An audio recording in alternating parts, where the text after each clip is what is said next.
Hey friends, Mrs. McBride here. What we're doing today is you are along with me on the journey of taking some data for the Friction and Newton's Second Law lab. My video skills, I would say, are not going to be the greatest. So sorry about the shaky video and the poor quality, but I hope you get something out of this. All right, so in this activity, you're going to find the coefficient of friction between two surfaces, and then you will predict and measure the acceleration of an object that's moving across the table. Okay, so the first thing we're going to do is we've placed a wide wooden surface of the friction block on the table. We've tied one end of the string to the friction block and we've hung it over a pulley and tied the other end to an empty cup. When you're finished, the setup should look like this. This is what our setup looks like. Okay, so the friction block is the wooden thing that's there, and the hanging block is this cup that's there. And what we're gonna do is, first I want you to draw a free body diagram showing the four forces that are acting on the block. Notice that since the block is not accelerating, the normal force must equal the weight of the block and the tension force must equal the static friction. And also, since the cup is not accelerating, the tension must equal the weight of the cup, okay? So basically what I'm saying is, if we draw these for the block, we've got the normal force pointing up, the force of gravity pointing down, okay? There's some sort of static friction pointing this way, and the tension pointing this way. And then if we're talking about the cup, you've got tension pointing up and the force of gravity that's acting on the cup pointing down. So the first thing that they want you to do is to calculate the normal force. Well, this is super easy, right? Because the normal force, since nothing is moving, the normal force must equal the force of gravity. Or the normal force must equal Fg, or must equal m of the block times little g. And I will measure that for you in just a second. And then we're going to slowly add sand to the cup for when the block just barely begins to slide. We'll use that to find the combined mass and cup. And what we're looking for is the coefficient of static friction. I'm going to go through this one with you real quick just so we know what we need to measure. All right, so we know that the normal force is equal to the force of gravity. And also from what they set up here, the friction is equal to the tension, and the tension is equal to the force of gravity. Or basically what we're saying is the force of static friction is equal to the force of gravity for the cup. Or mu Fn has to equal the mass of the cup times little g. So we will have already calculated the normal force if we know the mass of the cup when it just begins to move, and we know g, we should be able to find mu. Or by saying the mass of the cup times little g divided by our normal force, this is what we've got here, okay? So I'm going to bring you over here and hopefully you can see what I'm doing. Poor video skills. Okay, great. So what I'm going to do is I'm going to take the sand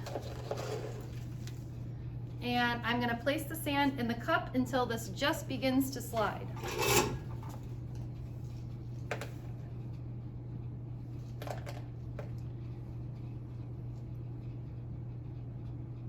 I'm not seeing anything. Oop. Okay, so I might have put a little too much in here.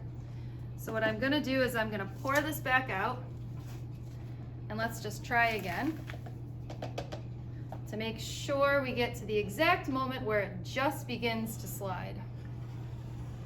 Okay, hopefully you're keeping an eye on this. It would be great to have a lab partner. Okay, more in the cup.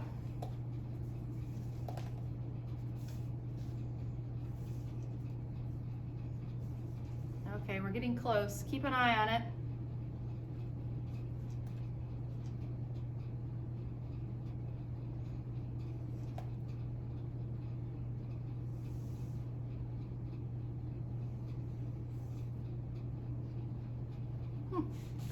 Well,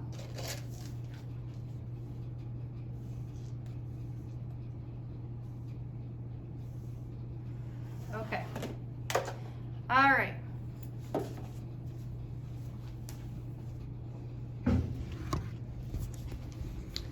Taking you on an adventure here. So, this is the mass of the block. And obviously you're going to divide by 1,000 to get this in terms of kilograms. This is the mass of the cup. Obviously divide by 1,000, so you're going to get that in terms of kilograms. Now what I want you to do is, at this point,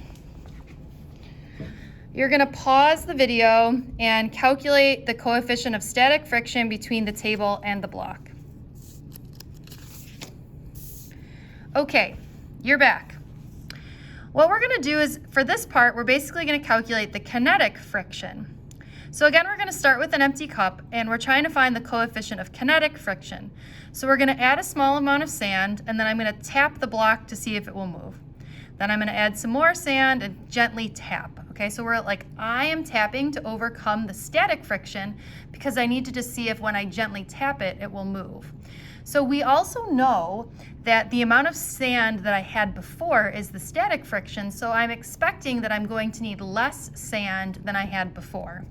Okay, so once you have found the right amount of sand, you're repeating the calculations from step 5, and you're finding the coefficient of kinetic friction.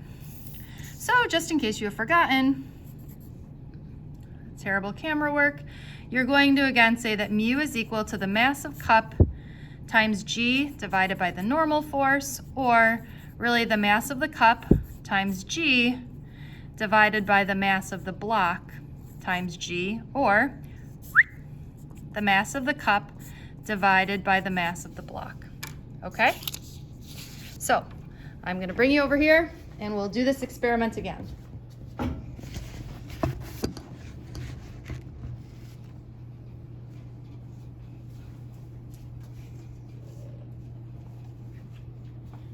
I'm going to pour this sand in here so I know that I don't need to exceed this amount, because again, we know that kinetic friction is less than static friction.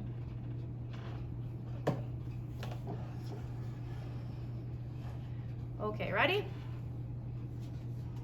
This looks good. I'm going to pour a little sand in, and I'm going to give her a tap. My thought is that I'm going to pour a little sand in and give it a tap until it starts moving with some sort of constant velocity.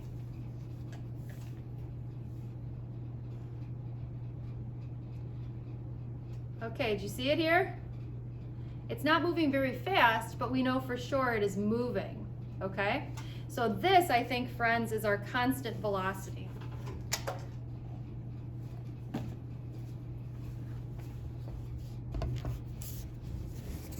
I can only imagine what this video looks like. I'm so sorry.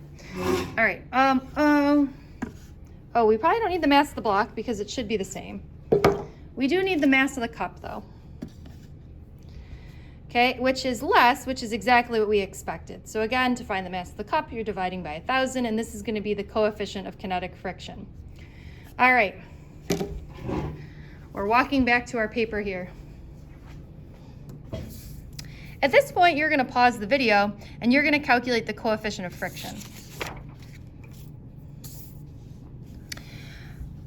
Lucky for you, there is a par 3. Did I just say par? Oh my gosh, I've been watching too much of the Masters. There is a part 3. So we're going to begin with the same setup as part 2. But we're going to add more sand to the cup so the block will accelerate on its own. So basically what we've got is we've got our free body diagrams, but now we're not at rest, we're accelerating. So it's asking us to redraw the free body diagrams from part 2.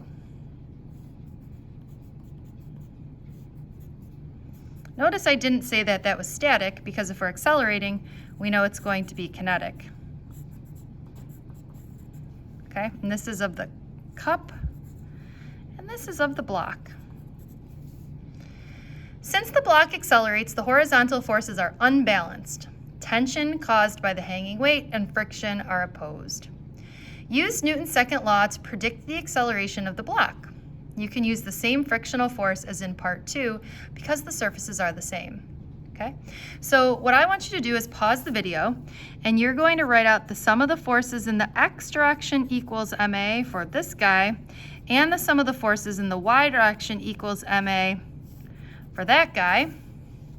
Remember, make sure this is the block and this is the cup. And we're going to see if we can come up with an equation to find the acceleration. So pause the video, and I want you to see if you can work it through. All right, so did you have T minus the mass of the cup times G equals negative mCA, okay? And you should have T minus mu Fn equals the mass of the block times A, or T minus mu times the mass of the block times little g equals the mass of the block times A. Now we're looking for the acceleration, so since we're looking for the acceleration, I'm going to solve both of these for tension. Mass of the cup times G minus the mass of the cup times A.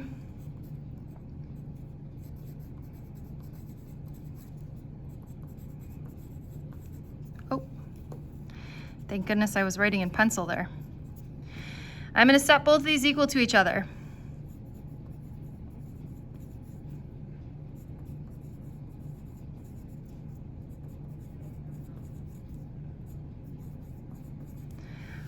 I'm solving again for A, so I'm going to get the A's on the same side.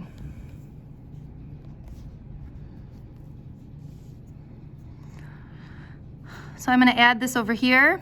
So I get the mass of the cup times A plus the mass of the block times A is equal to the mass of the cup times G minus mu times the mass of the Okay, everybody good?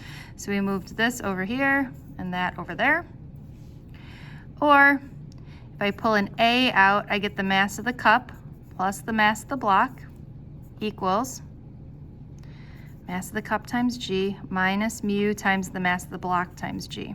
Or if I divide both sides by that,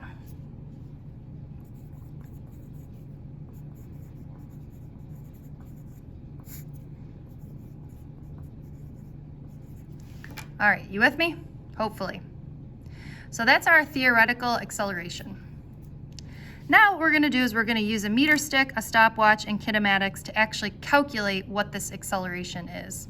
So unfortunately for you, I have forgotten the meter stick and the stopwatch, so you get to go on a quick walk to find our meter stick. Do you miss walking around this classroom? I hope you do. Uh-oh. I don't see a stopwatch. I've been using my phone, but this is going to be tough. Okay, well, you know what we're gonna do is I'll show you what this looks like, and then I will send you some, I'll show you what this looks like, and then I'll send you some distance and time data when I post this lab.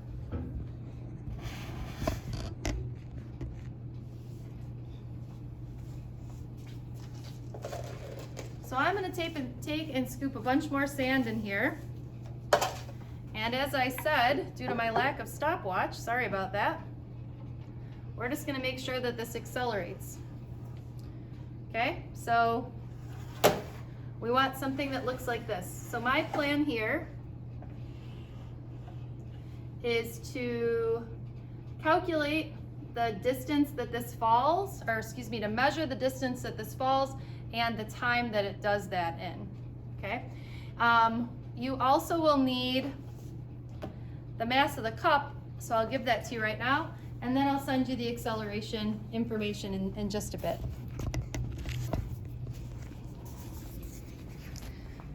All right, so the mass of the cup that we're using